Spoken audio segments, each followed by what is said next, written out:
stuck here. The cops won't bother me.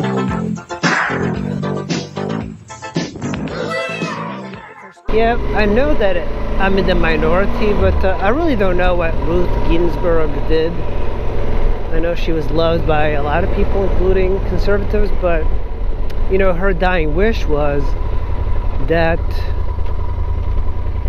the next president pick the Supreme Court judge.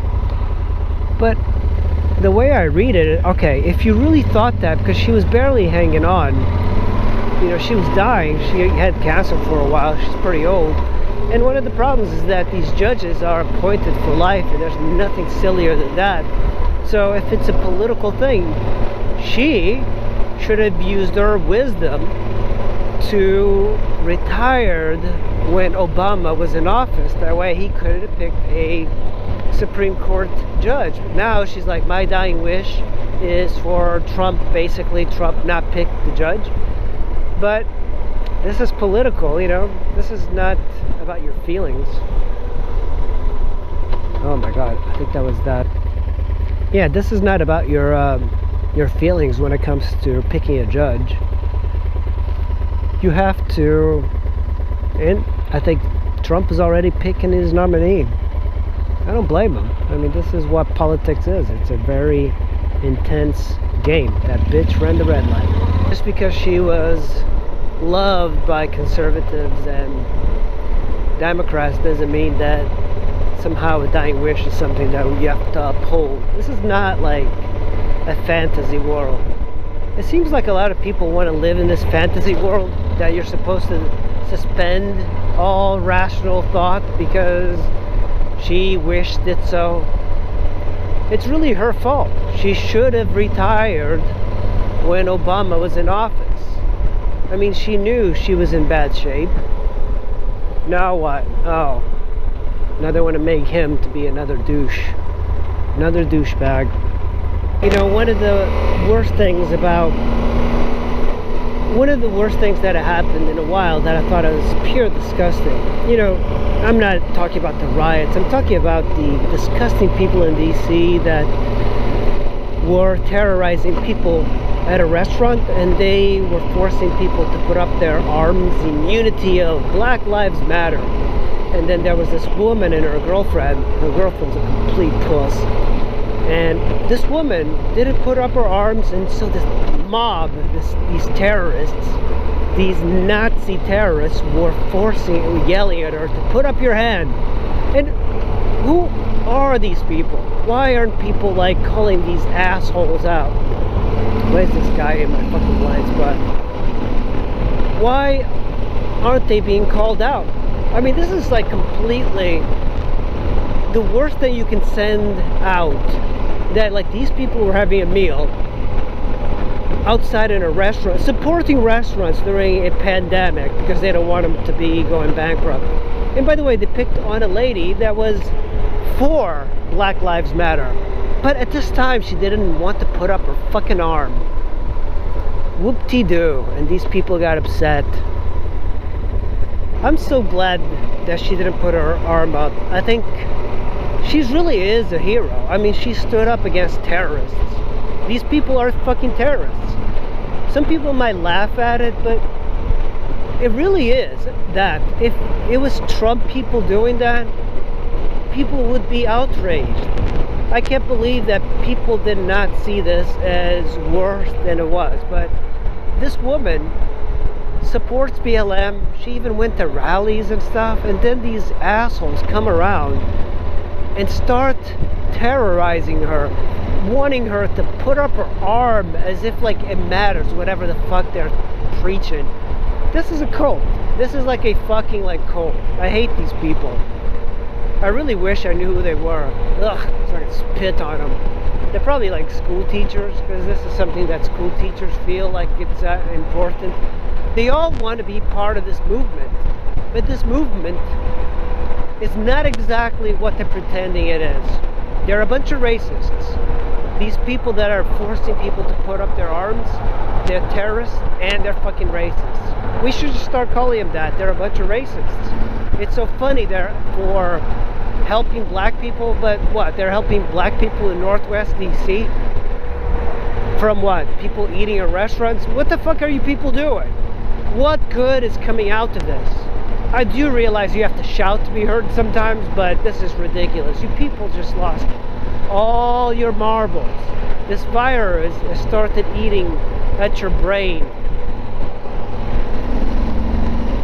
It's just insane. I hate those people. You know, that's the thing too. I don't know if I would be brave enough to do it. I like to think that I wouldn't raise my hand, but it's got to be scary, especially as a woman, to be sitting at a restaurant, and as you're sitting, like, this angry mob goes by and wants you to, like, dance for them. Something completely un-American about forcing people to put up their arms. Whatever happened to understanding the opposite side of your argument? It's like, I see this a lot online.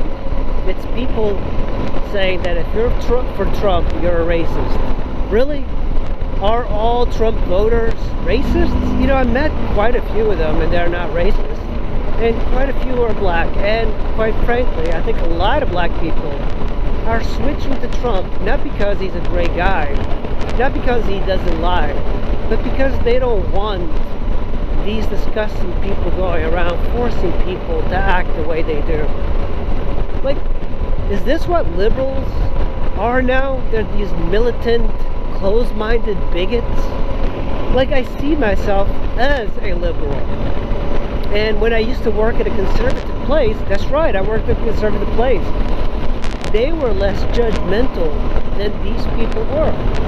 I mean, they gave me a job, and I got to really understand how conservatives thought. I thought a lot of them were douchebags, but that's not a result of being conservative. That's a result of just being a douchebag. But there's like so many liberals that are super judgmental. It seems like they take the worst qualities of being a person and they decide that's going to be my strength. But the parts where you really need to be strong, they're okay just not having any. Like, I don't mind having conservative friends, and actually I do have conservative friends, and I learn a lot from them. I don't agree, but I know that when you put yourself in a team, then your feelings become so invested. It's kind of like if I was to invest myself wholeheartedly into this motorcycle, and somebody would say something that, oh, this bike sucks, it doesn't move well, it handles like shit, I just want to, like, pull out my gun and start capping bitches. How stupid would that be? Well, it's quite dumb. And quite frankly, that lady at the restaurant, she was very well composed. I don't know how well composed I was, but I'm tired of, like, these people always yelling and telling, like, conservatives that their opinion matters less than their opinion. You know what I'm saying. I'm not very smart, but that's the thing. Everyone's got an opinion when it comes to politics. I really don't think voting for Trump or voting for Biden is going to change anybody's life.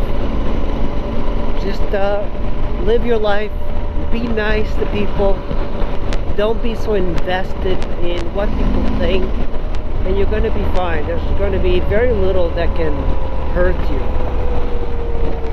Remove yourself from potential weird feelings. Oh, this guy's a douchebag behind me. Now he's getting closer. My spidey senses are tingling. My spidey senses are tingling with that guy. Usually they're not tingling for Corollas, but the guy, so strange. That move that he pulled was very strange. So he went from the right to the left lane to the middle lane. So clearly not a very smart person. And I think he's going to go to my exit. He's going to go to the right lane. I would like to get a glimpse of that douche. Touring mode is non-jackass mode. Oh, there's the Corolla. There's the guy. Look at him. What a dumbass. He was just an aggressive douche. I thought he just couldn't drive. Is a douche.